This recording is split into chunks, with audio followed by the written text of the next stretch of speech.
2020 will be a consequential year of elections for many nations, but one of the most followed will be the United States.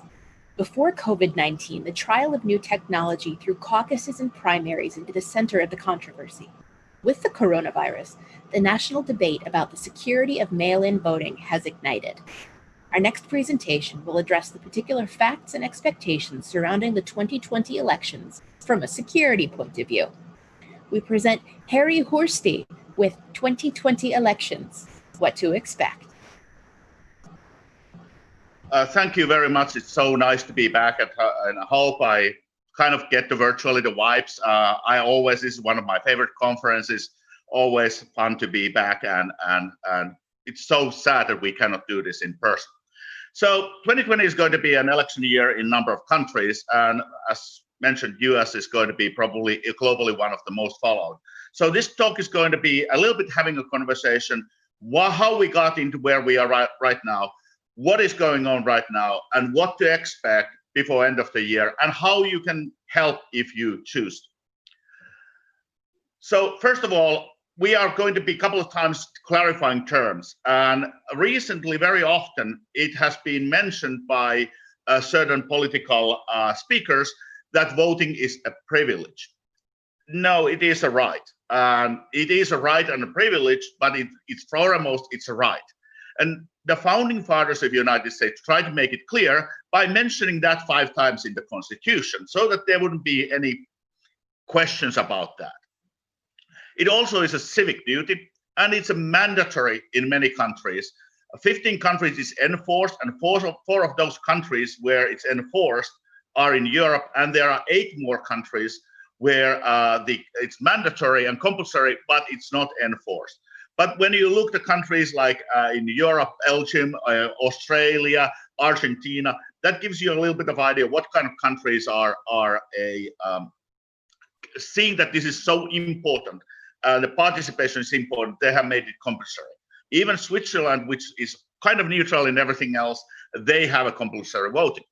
Because at the end of the day, apathy is as dangerous to the democracy as somebody rigging the election or fraudulent results. So everything today, what you're going to hear, nothing should be read and heard, or there's nothing written in between line, which is saying you shouldn't vote. If you're eligible to vote in your home country, please vote. It's very important. It's very important. Bigger the turnout is, it's more the trustworthy the results are, and always participate if you can.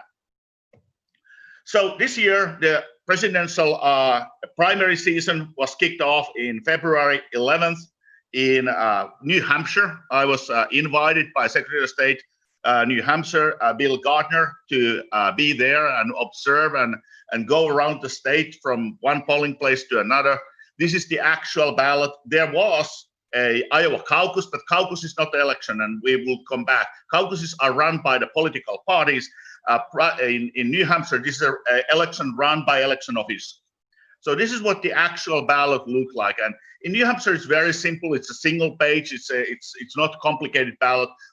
There are a lot of places where the ballot was multi-page. My own ballot was 2 pages, double side to vote. So what we are talking about and where did we all came from, I have been hacking voting machines and looking into election security since 2005 when I was invited by election supervisor Ian Shanso of Tallahassee, Florida, capital of Florida, to take a look into the systems he's using. I have been participating in major commissioned election machine studies as a researcher in the United States and abroad. In 2016 elections, which by the way still are going on, not about the results. Nobody's really litigating the results. It's about the rights to inspect the machinery and rights to see the source code and inspect the hardware used in election. Those litigations are still going on, and nobody knows how long it's going to be taken. I'm a co-founder and co-organizer of DEF CON Voting Machine Hacking Village. And also I'm one of the co-founders of Election Integrity Foundation, which is a non-profit doing an election voting village kind of activities, educational efforts, and trying to help in integrity of elections and critical infrastructure. And recently, there has been a HBO documentary, which is the second one I'm participating, Kilshane, the cyber war in American elections, which is looking into this. It was 4 years of filming. It came out just when the coronavirus hit, so it has been a little bit under the radar. It will be the night movie in DEF CON. So it's right now behind a paywall, but if you are coming to DEF CON, you can watch it for free there. So this talk is not about making an announcement of new hack. This is not making claim that elections have actually been hacked. And definitely and foremost, this is not a political statement. So I don't try to read any kind of political statements one way or another. I try to stay away from that. I'm only caring about the election integrity, and this should never be partisan issue of any kind.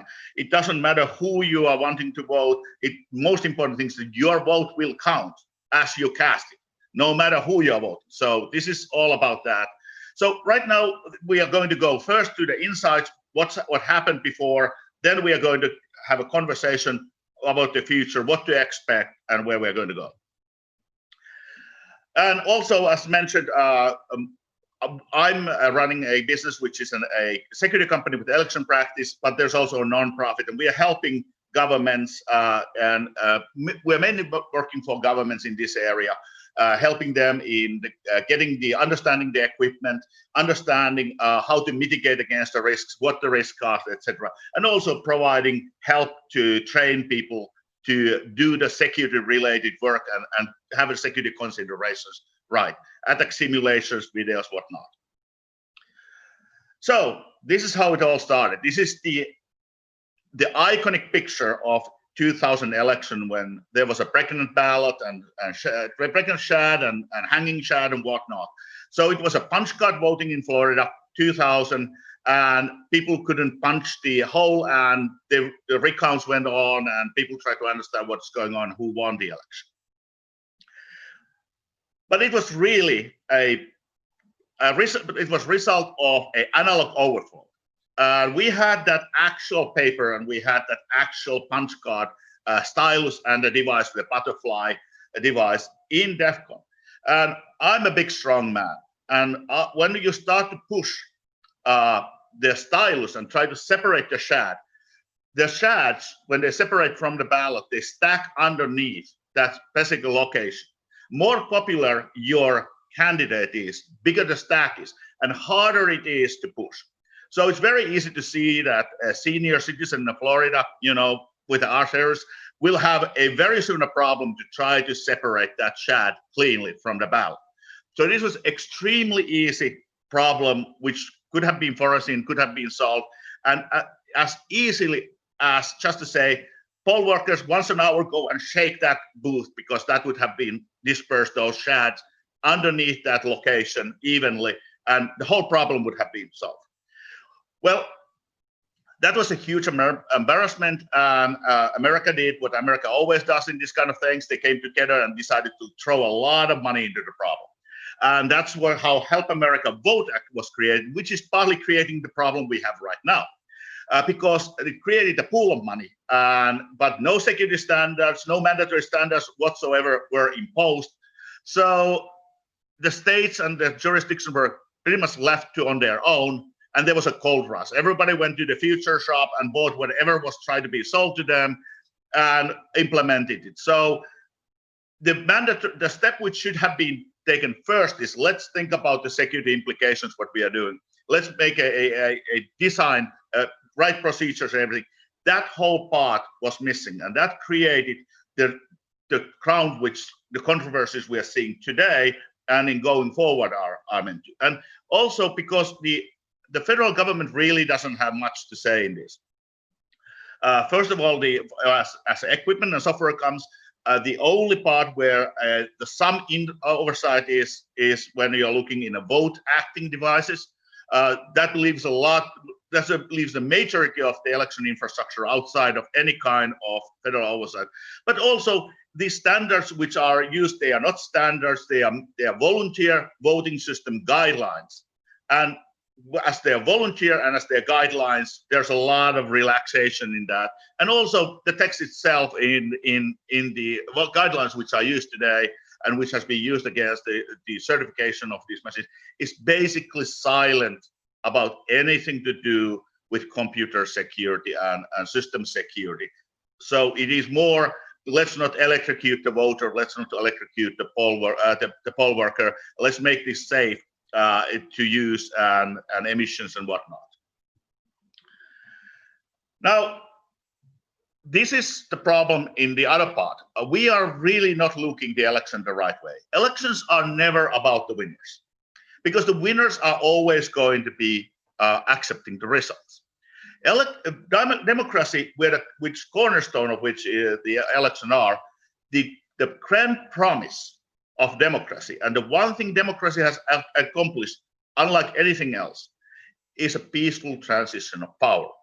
People have a right to express their desires, and after they have expressed their desires, there will be a peaceful transition towards whoever has been chosen to run and whichever way it has been asked to be run. And because the winners are always accepting the results, really elections are about showing transparency and showing evidence, so having evidence-based proof to tell the people who didn't get it that way, the people who were losing candidates or supporters losing proposals, that this election was conducted free and fair and square. So they accept the results. Because if you don't accept the results, that is one of the poison pills which might be endangering the possibility of the peaceful transition of power. And that's really what democracy is all about. Also, when we are looking the law and the election laws in large part, there have been a lot of good intention in the laws, but the actual practice on the field seems to be different. It's very common to say that the ballots have to be stored under lock and key for a certain period of time. Very often this period of time, when you have a federal election in the ballot, then the time period they have to be stored on lock and key is 22 months. That dumpster there is taken 6 months after the election, and those are the presidential election ballots from 2016. That was that jurisdiction's idea of what lock and key storage of ballots, which might be used as needed as an evidence, might be looking like. Nothing malicious here. It's just that the education hasn't gone through, because we have to remember that election officials are elected themselves in large part of the US, which means that there's no job requirement, there's no training requirement, and they all, when they get elected, they need to find out how to get the job, get their instructions, and you have to be helping them to understand not only what they're supposed to do, but very often help them to understand why they are doing it, so that there is no deviation from the intentions of the laws. The US elections laws in general are very good. And when I'm helping secretaries of state and jurisdictions, very often my first recommendation is, how about enforcing these laws? And there's nothing malicious, it's just that they didn't know what the law has been meant to do and what are the best practices, educating the best practices. Again, I won't go through this, but the general idea here is that there's a lot of attitude problems, and people who are in elections are really sometimes not thinking elections are important because they are not counting money. They are sometimes thinking that citizens are stupid because they are doubting the election, and there are a lot of excuses. This is all I see as a training issue, where you have to be able to train the election officials, policymakers, regulators to understand this issue. And I just want to put the second line out, because even when it's not directly relating to today, because I found it so hilarious. I went to one jurisdiction and a large county, swing state, swing county. They were saying, well, we don't understand why you're coming here. We are completely unhackable. All our systems are completely air-gapped because we only use Wi-Fi. And I bursted laughing. I thought it was a great delivery of a job. And when I started laughing, they were looking like, did he go crazy? Does he have two heads? And then I was like, oh, that's what they think it is. They think that air gapping is Wi-Fi. Well, we might have a little bit of education to do now. So a fun fact, over 200 million registered voters, over 13,000 voting jurisdictions. Now, when we're talking about new technology coming, there's the precincts very often have their own wireless network in the precinct area. So the number of precincts was about 187,000, or would have been about 187,000 before coronavirus. A lot of those have their own networks.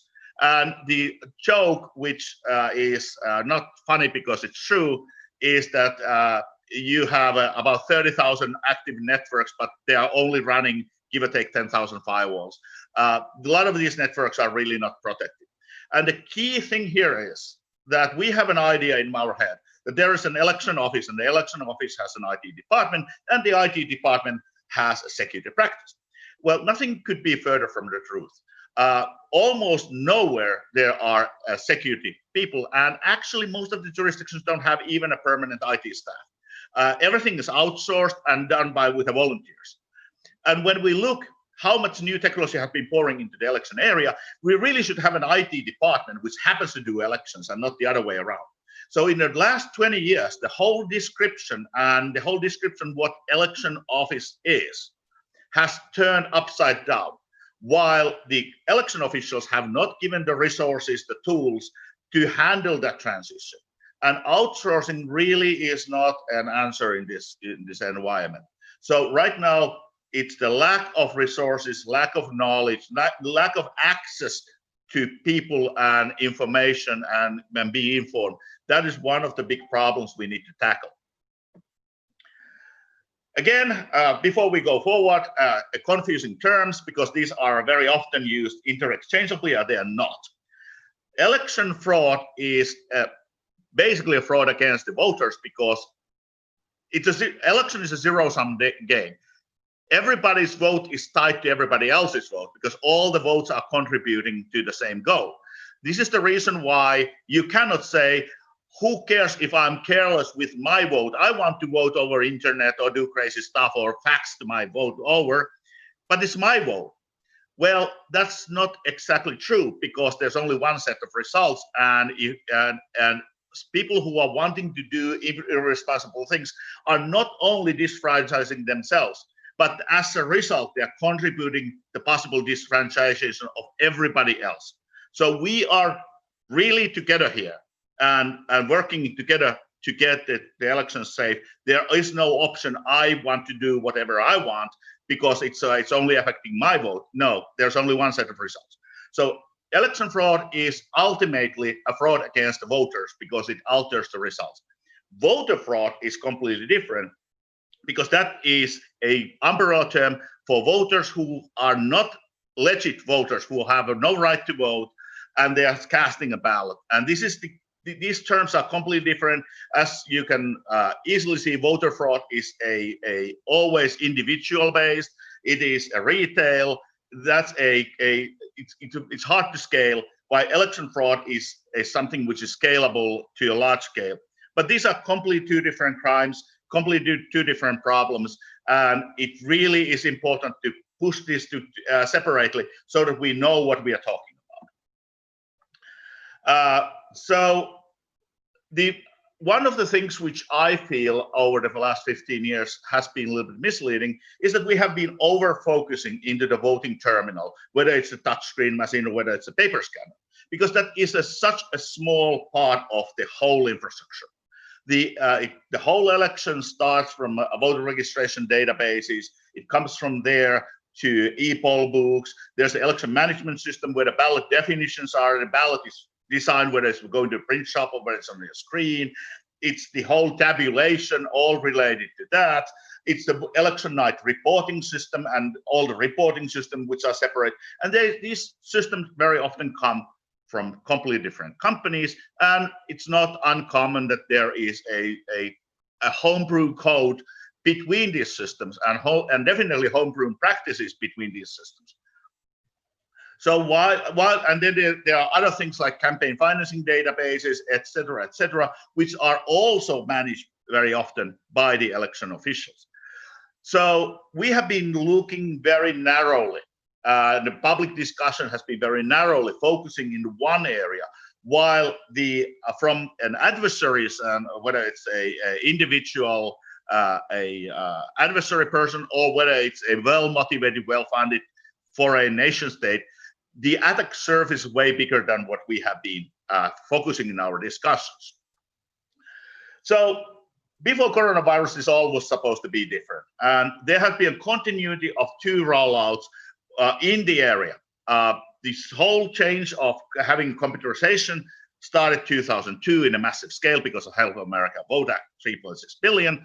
But right now, the 2 new technologies which are continuing to be rolled out, and which are, one way or another, almost every single time when we have a bad headlines, that is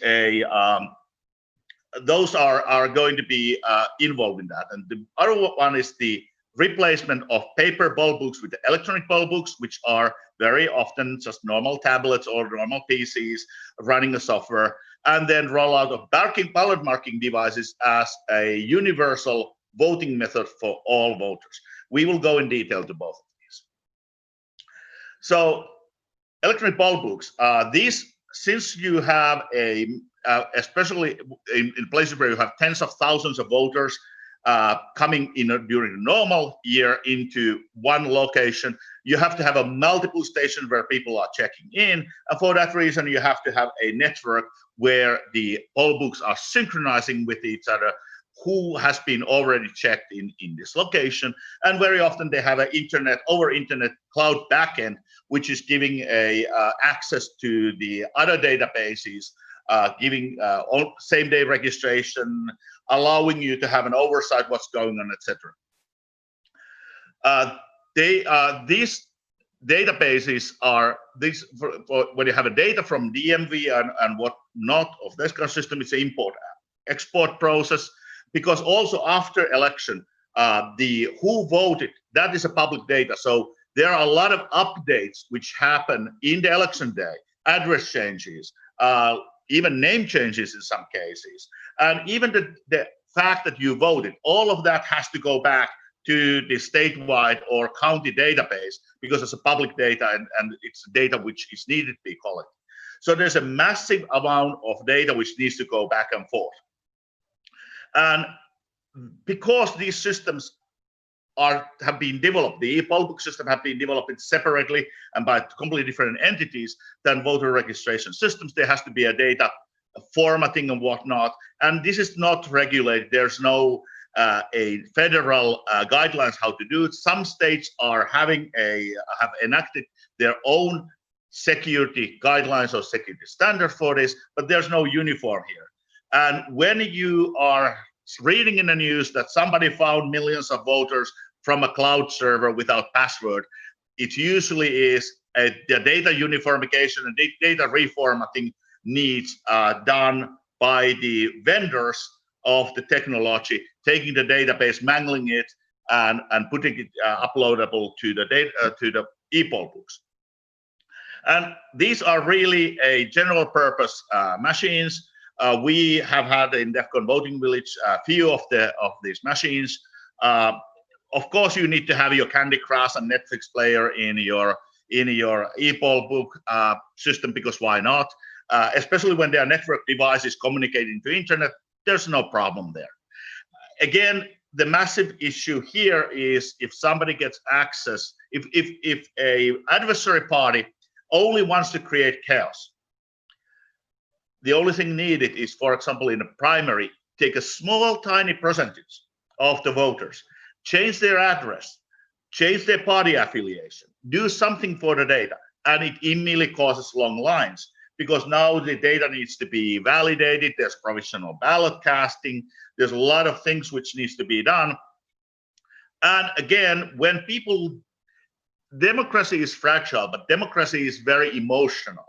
If something goes wrong, people are very, very noisy and create a lot of noise, which is then adversary parties who might only want to cause chaos, only sow a discord, only undermine trust. These are the seeds those actors can use in social media to make a small issue to look a bigger issue. So again, this is an area which needs to be looked at, and I would strongly recommend that a standards and recommendations of practices would be enacted widely in this area, because this area is growing and it's a growing issue, growingly showing in the headlines as an issue. For example, the Georgia election primary, there was a lot of reporting, and I was personally, as a poll watcher, in a place where they couldn't have opened the polling place at the time when it was supposed to be open. They were opening it almost 2 hours late because they couldn't activate the poll books. It's just a massive problem if you don't have a paper backup. Ballot marking devices, they were originally conceived in 2002, a Help America Vote Act, as a method for disabled voters to vote with the same privacy as a voter with a paper ballot. Now those systems are proposed to be a general universal method of voting. So basically putting a computer between voter and a ballot. There are 4 main ways these ballot marking devices today work. So first of all, the terminology. Again, voter marked paper ballot used to mean a voter taking pen and marking a ballot. In the last 2 years, voter marked paper ballot has been meaning a touchscreen computer and a printer, while hand marked paper ballot is now meaning a person with a pen and paper. There are 4 main variants.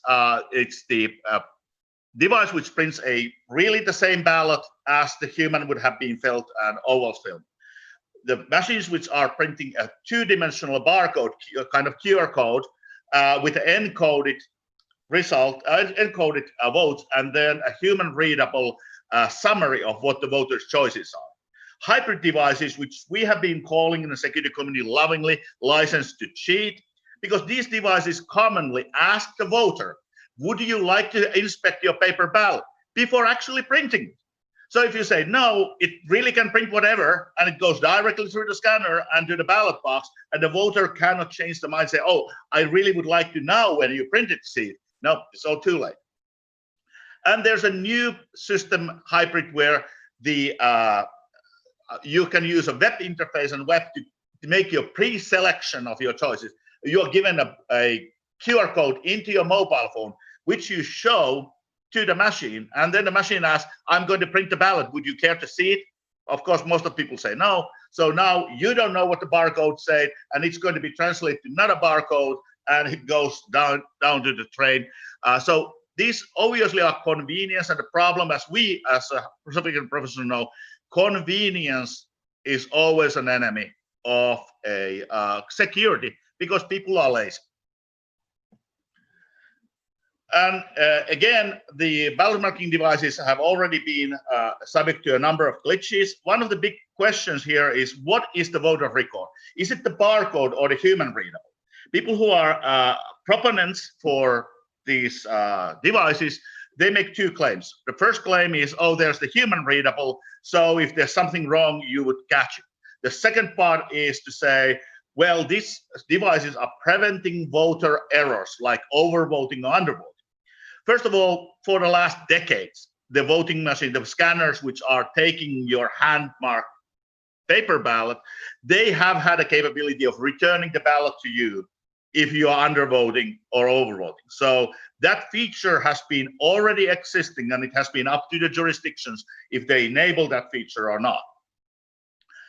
The second part is there's already regulations coming in a number of states which are already telling that if there is a question of the result and there's a need for recount, the recount is done by the machine reading those same barcodes again, which means that yes, there is a human readable text, but it's not used for anything. Also, all of these barcodes I have been inspecting, those barcodes are encoded. So if you use your mobile phone, reading the code, you get a meaningless information for you to validate if the barcode is reflecting the human readable part. So there's a disconnection between those 2 things.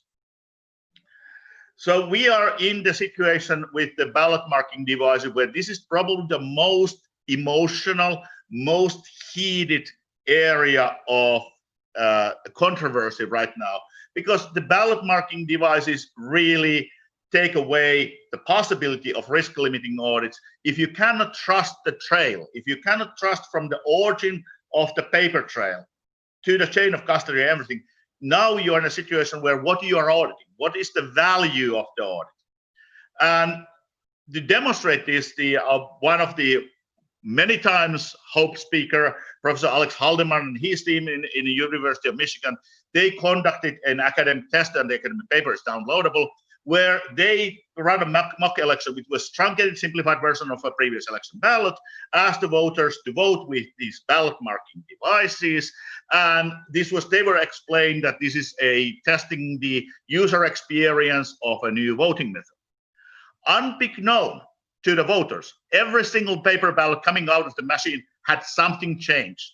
It was not anymore a representation of the voter's choice. And top of my head, it was slightly under 7% of voters actually caught that all the papers given are different than the choice. And still, we are now in a situation where they knew there is a test going on. They were paying more attention. They had all the time. They were not rushing to drop their kids off to school or picking them up from the daycare. They were having all the time in the world. So even that, I would argue personally, that the result of 7% is almost certainly way higher than what would have been the real election situation when the people are stressed and they have been out in line and they are trying to run somewhere. By the way, I'm not reading through everything what is on the slides, so this is not meant to be I'm reading through all the slides. And there has been a number of different problems. There has been a recent attempt to audit the barcodes. And in that study, it was found out that about 3% of the barcodes printed on the ballots were unreadable, uninterpretable. Best of my knowledge, nobody has provided evidence or explanation. What was the problem? Was it the scanning? Was it the printing? Or was there something wrong that the barcodes were damaged in the first place? I was in Georgia. I saw a number of times people carrying the barcode across the room from the printer to the scanner, and the scanner rejected the ballot and the barcode. Nobody knows why. One of the biggest recent controversies was sparked from Northampton County, Pennsylvania, where they used a hybrid device. One of those devices which asked, do you want to see the ballot before printing it? So when the election was over, a candidate which was expected to be doing pretty well, out of 55,000 ballots, the voting machine reported only 164 votes for this candidate in the ballot marking device marked ballots. Well, obviously that was suspiciously wrong. It's suspiciously wrong. And the election officials did the right thing. They cracked up in that system, they called the paper ballot as a backup, which is again another way of changing the terminology. They cracked the voting machines open and reprocessed the ballots and found out that the candidate who in the official report of the machine had 164 votes actually had 26,142 votes and vote by over 1,000 votes. So we already have a real world well-documented cases where we can see that the whole language of this is a paper ballot, backup, it's not a real ballot, etc. We have to really go through this and help people who are policymakers and regulators to understand that what are the dangers if you are redefining what paper ballot means.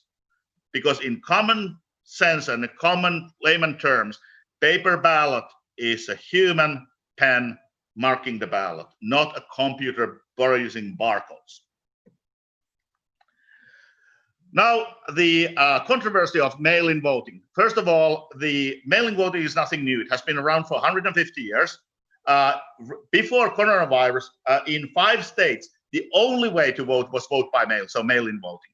Basically, vote by mail, absentee, and mail-in voting, they are all with a very, very small flavor differences. They are basically the same process with a different little flavors on top. So 5 states were already 100% mail-in, vote by mail. 29 additional states had a no excuse absentee ballot or no excuse mail-in request. You didn't need to provide any reason why you want to vote by mail. You just request it and you are well done with. And 17 states had the capability of, with the excuse, which is you are in nursing home, you are a veteran, whatnot, to vote. So this is nothing new. And if you have ever seen how this process works, you have a ballot, you have an envelope, you put another envelope, you put a ballot into an envelope, you put that envelope, you sign it with your information, you sign it with your signature, you put it in the other envelope, and then that envelope gets mailed. So the whole idea that, which have been public saying the country X is printing thousands of ballots, it doesn't make any sense if you ever vote by mail, because now you see how there are checks and balances, and this is using the same back-end database to voter registration as if you would be in-person voting. So again, in this process, there are checks and balances. Actually, there are a lot of rejections when, especially the younger generations who don't do handwriting in school, their signature is not anymore consistent because they have never learned to use their signature that much in their handwriting. And again, there's a rejections. And different states have different standards, how strictly they have to be everything matching so that they accept the ballot. What the mail-in voter fraud is looking like, the Loyola Law School in California, they made a huge study, found that about from the billion ballots cast between 2000 and 2014, there were 31 credible instances of impersonating fraud. When you look at what has been prosecuted, there's actually almost no prosecution whatsoever in this area. So when you look what is documented over the years in the area of mail-in voting, yes, there is fraud, but we are not talking about any kind of significant amount. There are no millions of voters documented anywhere who would have been using mail-in or in-person voting to create a voter fraud. And there's a good reason for that. And the good reason is, if you would be a non-citizen and you would be voting, the punishment is severe. What is your impact? You can cast one vote, but what is the risk? So it really makes sense that the non-citizens would not even try to do. When you look at the bigger studies, the most common voter fraud which has been found is double voting by American citizens who have two homes and they vote in both residential places. And one of the another destination being, of course, Florida, where you have your summer home or winter home, whatnot you call it. So it really is and even in that area, we are talking very small numbers. And the issues are, of course, there are issues and there are a lot of false claims. The most commonly claimed fraud type is people driving around and stealing ballots from the mailboxes and voting with those. Well, that's called ballot collecting and harvesting. But really, there's another terminology that is ballot tampering. And ballot tampering, stealing a ballot, is always a crime everywhere on all 50 states. But ballot collecting and ballot harvesting are part of in many states, they are practices which are part of legal ballot assistance. So we have to be very careful again with the terms in order to understand that one practice which is acceptable and legal in one state might not be acceptable in other state, and you cannot use these terms and umbrella throw a lot of things into that, claiming it's all crime, where, for example, the ballot collecting and ballot harvesting practices, which are illegal in one state, are legal in 27 other states. So you have to be very careful to analyze and understand. And I think this is the part where the journalists have been trying to do a good job, but their voice has been lost in the wild, lost in the noise, to make the differences so that you understand that the terms have a completely different meaning and you cannot just use one basket for everything. What went wrong? Iowa caucus, we all saw that. It was a mobile app which was being updated literally 3 times in the last week before the election. It was not tested, really pre-data quality. And the massive problem was not only that the app failed, but when the app failed, people were trying to call in and to election headquarters, and all the telephone lines were jammed, so they couldn't get through and report their votes. So what happened? First of all, the dial-in jamming is nothing new. This is how it was done before the internet. Posting a classified ad, having a lot of things like collectible cars, having that to be put after the election, but having something very nice looking in the list, which makes people to call and try to pre-reserve that item, cheap car, this kind of things. And of course, putting the number instead of being somebody else's home, the election office or the party house. The second thing what happened was a panic. And the panic here was that people were starting and officials were starting to tweet the worksheets. One of they caught two problems. First thing is that if you see in the top right-hand corner, this is from Twitter, you see the PIN code which they are supposed to use to identify themselves when they actually get to dial in. So by posting this now, those PIN codes and which would have been used to secure the communication and authenticate the communication, now those PIN codes got out in a while. But the second problem was that people didn't understand how the caucus works, because it's not a real election. So again, you see the last one, there is a 3.2 is rounded up to 4, while the roundings go that way, and people were pointing out there are math errors and favoritism. No, caucuses don't use a normal math, so all the claims of these sheets provide evidence of a fraud, evidence of a favoritism. Not true. They just didn't know the rules. And again, the second result, which was I would say, good result, was more than one peacefully and nicely. More than one candidate gave a victory speech, and everybody left the stage. There were no controversy, no civil unrest. It was just understood that this is a problem which needs to be fixed. And after this, that software was not used it was planned to be used in following elections. I was in Atlanta, Georgia primary. This is the pictures from there. Massive lines caused by problems of being able to activate either the ballot marking devices or the e-poll books or both. And people were lined long times. And the second controversy is here. This is a ballot where you see the two first yeses the first two have been yellow marked. The scanner has recognized it, but the last one on the bottom for Sarah Hawkins, whoever she is, not registered.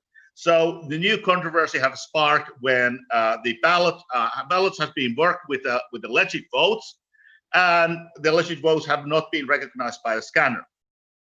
Of course, as very often, the first result was to blame the voter. The voter didn't know how to vote, and the voter didn't fill the ballot as it should be. Well, the issue here is that this is the paper showing how the ballot should be filled, and as you say, valid markings is a check mark and X mark. So they are valid marks, and people and voters are being trained to say this is a valid mark. Of course, the primary way should be to fill the ballot, but there's no discussion whether it was a valid vote or not. Again, so the last thing, always vote. If you can, always vote. So if you're voting by mail, vote. First thing, read the instructions very carefully. Don't expect that if you do a little bit different than what has been asked to do, that it will count. No, expect that every small error, any difference you do from how you vote will result your vote to be tossed. Mark the ballot carefully. Also in California, there was an incident where even when the envelope says postage page, in the instruction it says, well, if it's a multi-page ballot, you might need to put additional postage, and then it was a 2-page ballot. In that place, the county bailed out and bought from postage all underpaid ballots, but nobody knows what happened on transit. So again, read the instructions and make certain that you have done everything right, especially if you are an exact match rule state, where if there's any deviation, you have not marked your apartment number, you have done anything small different, which in real world wouldn't make a difference, you can expect that your ballot might be tossed. And try to pay attention how you sign the paper so that it is what is your signature. Because today, I mean, if I would be trying to sign things same way, very, very hard. And again, this was the news yesterday. U.S. Postal Service has a huge backlogs. Because they have changed their practices, and this has been flagged by Washington Post as a threat for ballot delivery. Mail the ballots in early. If you are voting in person, as you saw the lines, expect long lines. Take water with you. Take a foldable chair, umbrella, extra power packs for your mobile phones, things to read and play. Again, know your rights in almost everywhere in the US. If you are in the line before the polls are closed, you have right to vote. That the polling place should stay open till 1 o'clock in the morning if needed. As long as you have joined the line where the polls are open, you have a right to vote. The other part is, if the systems fail, you shouldn't be served a provisional ballots, because provisional ballots, the determination whether your vote counts is done afterwards. Ask if you are offered provisional ballot, what is the justification for provisional ballot? If you are a registered voter, you should, and the system is down, they cannot process your ballot, they should give you a real normal ballot. If you want to help, first of all, vote. The second thing is become a poll worker. The average age of poll workers goes up 1 year every year.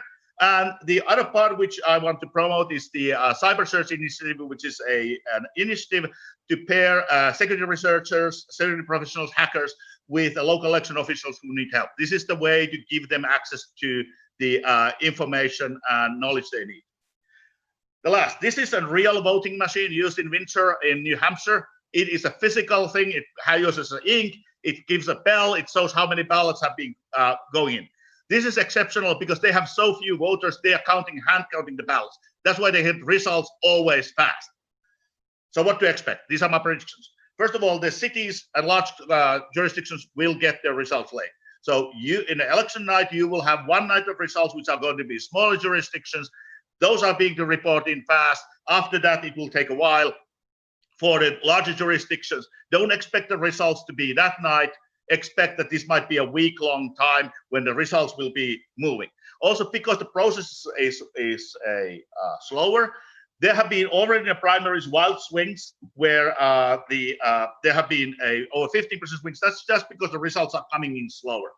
So stay calm and help other people to calm, and know that the results will come trip by trip, and that for that reason there will be changes of winners, and there will be changes in percentages while the counting proceeds. That's it. Thank you. Any questions? Fantastic. Harri Hursti, thank you so much. What to expect for the 2020 elections? We really have time for literally one question, so here it is. And you have 1 minute to answer this one, so get ready. As citizens, what should we tell our local governments to do getting ready for this election? If they're still open, one thing what you want to do is hand-marked paper ballot and mandatory risk limiting audits. In the United States, it's mind-blowing to me as originally from Europe that a losing candidate has to be paying and paying for a recount, and not all states have a mandatory, if it's close election, mandatory audits. Ask for risk limiting audits. They are very cheap to done. They have wonderful public participation. Ask for paper ballots, hand-marked paper ballots. So once you have a hand-marked paper ballot, you can do a risk limiting audit, and risk limiting audit will prove not that the election is to the last vote accurate, but the election have chosen the right winners and losers. So that's so important. And we don't have any alternative to paper ballot at this point of time. Fantastic. Okay, so people have heard where to find you. Can you just remind us one more time, if people are interested in your work, where's the best place they can find you? They can find me through electionintegrityfoundation.org. That's one place. My first name, last name as one word in a Twitter. That's another place to find me. And of course, DEF CON next week. So I'll be there. Voting Village is going to be there. Fantastic. Harri Hursti, thank you so much. This has been 2020 Elections, What to Expect. This is Hope 2020, and we're going to pass it back to ground control.